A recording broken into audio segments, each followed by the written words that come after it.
अस्सलाम वालेकुम स्टूडेंट्स आज हम थर्ड प्रेसिडेंट देखने जा रहे हैं थॉमस जेफरसन।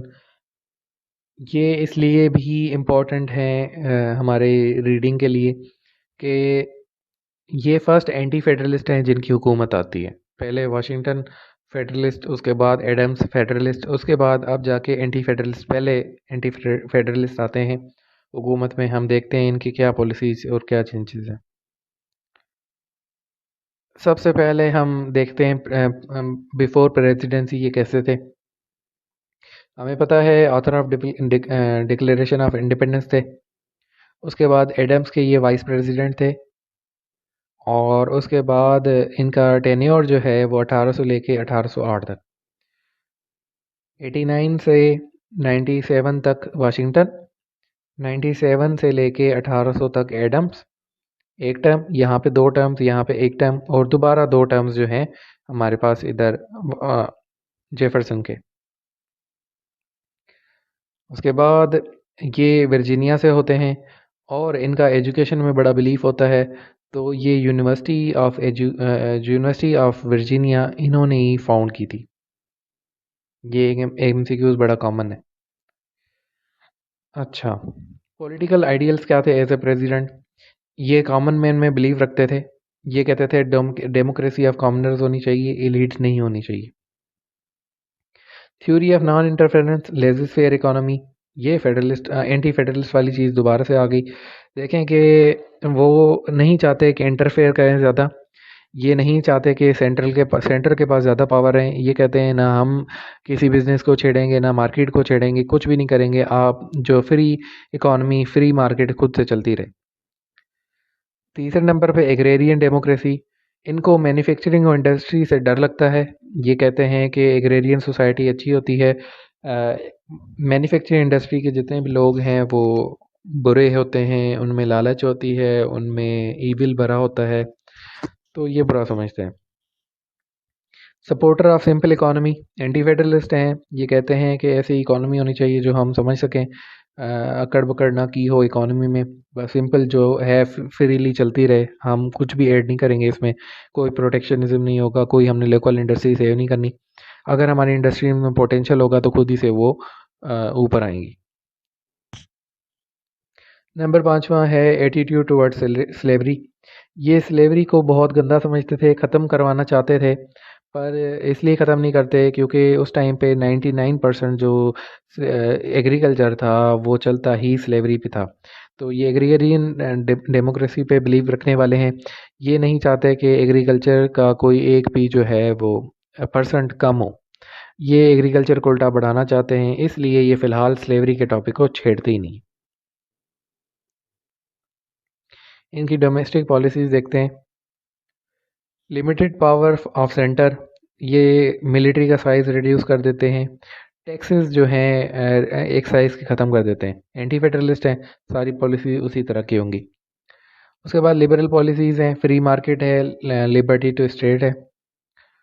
उसके बाद publication of newspaper for political mobilisation, जैसे ही जेफरसन आते हैं तो इनमें काफ़ी जो है न्यूज़पेपर्स में इजाफा होता है। 260 से लेके 396 में हो जाता है, सिर्फ 10 साल में। 10 साल में से 8 साल इनकी प्रेसिडेंसी थी, तो हम ये एजाज़ इनको देते हैं। नंबर चौथा है हमारे पास विस्की टैक्स। विस्की टैक्स को इन्होंने ख़त्म कर दिया, जो वाशिंगटन ने लगाया था। Cut whisky tax, cut navy budget, इन्होंने नेवी का बजट जो है 2/3 ख़त्म कर दिया और आर्मी का बजट जो है 1/2 ख़त्म कर दिया। ठीक है, तो ये बजट ख़त्म कर रहे हैं, ये सेंटर को वीक बना रहे हैं, इनकी फ्री मार्केट अप्रोच है। ये बस जो है मतलब एंटी फेडरलिस्ट के एजेंडा पे है। एंड ऑफ नेचुरलाइजेशन और एलियन एक्ट, इन्होंने एडम्स की सारी पॉलिसीज ख़त्म कर दी। इनका फेडरलिस्ट चले गए, अब एंटी फेडरलिस्ट का दौर है, हम अपनी चीज़ें करेंगे। तो उसके बाद जुडिशल रिफॉर्म्स। अच्छा, ये मार्बरी वर्सेस मेडिसन मैंने आपको जिक्र किया था। इसी से जुडिशल रिव्यू का डॉक्ट्राइन आता है कि एक जज जो है वो रिव्यू करके बता सकता है कि क्या जो नया पास किया गया लॉ है या प्रेसिडेंशियल ऑर्डर है, क्या ये कॉन्स्टिट्यूशन के अकॉर्डिंग है या नहीं है। अगर नहीं होंगे तो अनकॉन्स्टिट्यूशनल करार दे के ये इसको नलीफाई कर देगा। ये judicial reform Marbury versus medicine इनके टाइम पे होता है। अच्छा, उसके बाद इकोनॉमिक पॉलिसीज़, इन्होंने 30% जो है तकरीबन कर्ज़ा पे कर दिया था। वाशिंगटन ने रिकॉग्नाइज़ किया था कर्ज़ा और 30% जो है इन्होंने पे कर दिया। फॉरेन डिफ़िकल्टीज़, फॉरेन डिफ़िकल्टीज़ में सबसे पहली डिफ़िकल्टी थी बारबरी स्टेट्स। बारबरी स्टेट्स ये ट्रिपोली में अफ्रीका के साथ हैं। मैं आपको समझाता हूँ।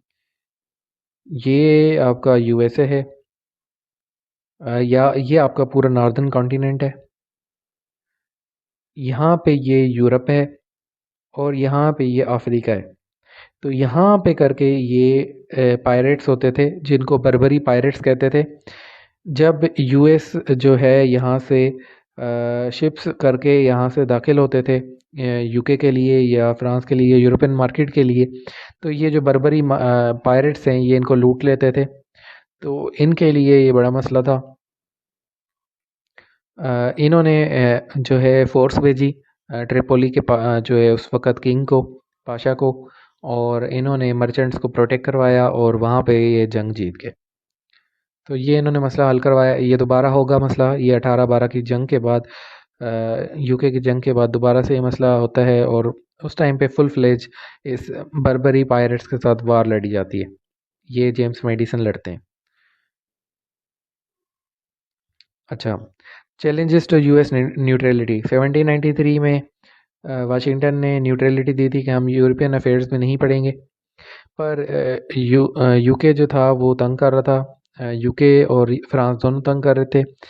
वो इनके बंदे जो है अपनी आर्मी में शामिल कर लेते थे, जिसको ये इम्प्रेसमेंट कहते थे, लालच दे के या ज़ोर ज़बरदस्ती से। और उसके बाद ब्रिटेन और फ्रांस दोनों ही इन पे इल्ज़ाम लगाते थे। कैसे कि पहले थे फेडरलिस्ट, वो थे प्रो यूके, तब फ्रांस इल्ज़ाम लगा रहा था। तो अब जो है एंटी फेडरलिस्ट यानी प्रो जो है वो फ्रांस, तो अब यूके इल्ज़ाम लगाता है कि आप जो है उनको सप्लाईज प्रोवाइड करते हैं। उसके बाद तीसरा बड़ा है चीज़ अप एक लेपर्ड अफेयर। इस अफेयर में क्या होता है कि ये यूएस की शिप का नाम है, ये यूके की शिप का नाम है लेपर्ड। यूके की शिप यूएस के शिप के 3 बंदे मार देती है और ये शिप जो है तबाह कर देती है, इसमें हमला करती है। ये 1807 का वाक़या है, पर यूएस वाले जो है वो जहर का घूंट भर लेते हैं और इस टाइम पे जंग नहीं करते। आगे चल के हम देखेंगे 1812 में ये बिल्कुल ही तंग आ जाते हैं यूएस जो है वो यूके से, और इस टाइम पे ये जंग लड़ना शुरू कर देते हैं, जंग लड़ते हैं। ठीक है। अच्छा, ये जंग नहीं भी होती अगर कि यहाँ पे एंटी फेडरलिस्ट नहीं होते। एंटी फेडरलिस्ट प्रो फ्रांस है, प्रो फ्रांस हैं, तो यूके को इसमें सबसे ज़्यादा मसला नज़र आएगा हमें। तो यूके ही इम्प्रेसमेंट करवा रहा है अब, यूके चीज़ पे एक लेपर्ड अफेयर करवा रहा है और यूके काफ़ी मसाइल कर रहा है क्योंकि यहाँ पे एंटी फेडरलिस्ट की हुकूमत है जो प्रो फ्रांस है। तो एक ये अफेयर होता है, इसको बर्दाश्त करते हैं। इसके लिए ये क्या एक्ट देते हैं, ये कहते हैं जेफरसन के एम्बार्गो एक्ट देते हैं 1807 का। इसमें जंग से अल्टरनेट देते हैं, मतलब जंग पे की तरफ नहीं जाना चाहते। यूएस की बैन कर देते हैं सारी शिप्स को कि ये फ्रांस और यूके दोनों की तरफ नहीं जाएंगी। यूएस की शिप्स किसी भी पर्पस के लिए, ट्रेड के लिए या किसी पर्पस के लिए यूके और फ्रांस नहीं जाएंगी। ये था एम्बार्गो एक्ट 1807। उसके बाद सबसे बड़ी जो अचीवमेंट है हमारी जेफरसन की, वो है लुइसियाना परचेज। लुइसियाना परचेज, ये इनका एरिया है आज का यूएस का। जब ये इन्होंने इंडिपेंडेंस हासिल की 83 में, तो ये इनकी 13 कॉलोनीज थी। जैसे ही ये इन्होंने लुइसियाना परचेज किया तो यूएसए का एरिया तकरीबन डबल हो गया। ठीक है। तो इन्होंने यूके जो है एरिया डबल करवा दिया। इन्होंने क्या किया, जेम्स मनरो को फ्रांस भेजा और ये बताया कि हमने पहले भी बंदा भेजा था एडम्स के टाइम पे, और आपने कहा कि जो है आप रिश्वत लेंगे फिर ही मिलेंगे, पर इस दफ़ा जो है नेपोलियन शुक्र है मिल गए। तो इन्होंने क्या है कि वाशिंगटन ने कहा था आपने 10 मिलियन के अंदर अंदर जितनी ज़मीन मिलती है आपने लेके आनी है, क्योंकि इनका झगड़ा होता है फेडरलिस्ट के साथ। फेडरलिस्ट वाशिंगटन होते हैं, वो अपने टाइम पे केंटकी, वर्मोंट और टेनेसी 3 स्टेट ऐड करके गए होते हैं। ये कहते हैं मैं भी खाली क्यों जाऊँ। तो ये एंटी फेडरलिस्ट हैं, ये कहते हैं हम ऊपर हैं। तो ये कहते हैं 10 मिलियन डॉलर हैं आपके पास, मनरो के पास, और जितना एरिया नेपोलियन देता है 10 मिलियन में आप ले आए। नेपोलियन कहता है कि थोड़ी बहुत ज़मीन क्या दूँ, मेरी जितनी भी ज़मीन है लुइसियाना पूरी की पूरी आप रख लें, पर आप हमें दें 15 मिलियन डॉलर। तो जेम्स मनरो पूछते हैं जेफरसन से कि क्या 15 मिलियन में मैं सारी टेरिटरी ले आऊँ। तो जेफरसन जब हाँ कर देते हैं तो इनकी एक डील होती है। डील में ये लुइसियाना सारी की सारी यूएसए को दे देते हैं। अच्छा, फ्रांस क्यों दे रहा होता है सारी ज़मीन इनको? क्योंकि फ्रांस इस वक्त यूके के साथ जंग में है। पहला रीज़न आपका, फ्रांस आपका यूके के साथ जंग में है, फ्रांस को पैसे चाहिए। दूसरा रीज़न आपका कि ये एंटी फेडरलिस्ट है। एंटी फेडरलिस्ट है यानी प्रो फ्रांस होगा। तो फ्रांस के साथ नहीं बैठेगा तो यूके के साथ बैठेगा क्या? तो यहाँ पे प्रो फ्रांस है, लुइसियाना डील हो जाती है, डबल कर देते हैं एरिया को। तो यहाँ पे कंक्लूजन है। कंक्लूजन ये एक स्ट्रेंज मिक्सचर थे।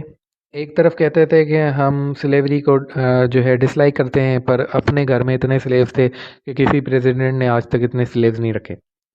दूसरा, खुद को कहते थे कि ये स्ट्रिक्ट कंस्ट्रक्शनिस्ट है, कि हम कॉन्स्टिट्यूशन से थोड़ा सा भी डेविएट नहीं होंगे। जो कॉन्स्टिट्यूशन में वर्ड टू वर्ड है हम सिर्फ उसी को फॉलो करेंगे। पर हम देखते हैं कॉन्स्टिट्यूशन साइलेंट है लुइसियाना पे, तो इन्होंने लुइसियाना कैसे ले लिया। मतलब इनकी पूरी की पूरी बहस होती है हैमिल्टन से। ये ट्रेयरी के हेड होते हैं कि जी ट्रे ये बार बार जो है वो लूज़ कंस्ट्रक्शनिस्ट आइडियाज़ ले आते हैं। ये कहते हैं हम इस तरह कर लें, वो कहते नहीं ये तो ऐसा तो कॉन्स्टिट्यूशन में लिखा ही नहीं है। तो जेफरसन हर दफ़ा कहते हैं ये तो कॉन्स्टिट्यूशन नहीं लिखा, हम नहीं करेंगे। पर हमें जब नज़र आता है कि अपना फ़ायदा था, जब लुइसियाना आ रहा था ऐड हो रही थी टेरिटरी, तो तब उन्होंने ये वाला आर्ग्यूमेंट भी अपना छोड़ दिया कि जी हम तो स्ट्रिक्ट कंस्ट्रक्शनिस्ट हैं। तो एक लूज़ मिक्सचर है ये, सॉरी एक ये स्ट्रेंज मिक्सचर है। दोनों चीज़ें हैं इनमें। दूसरा, आपको ये समझ आ रही होगी कि फेडरलिस्ट और एंटी फेडरलिस्ट की इम्पोर्टेंस कितनी है, जो हम ऑलरेडी टॉपिक में कवर कर चुके हैं। मैंने आपको कहा था यहाँ पे मैं सिर्फ बता दूंगा आपको कि क्या क्या हेडर्स हैं।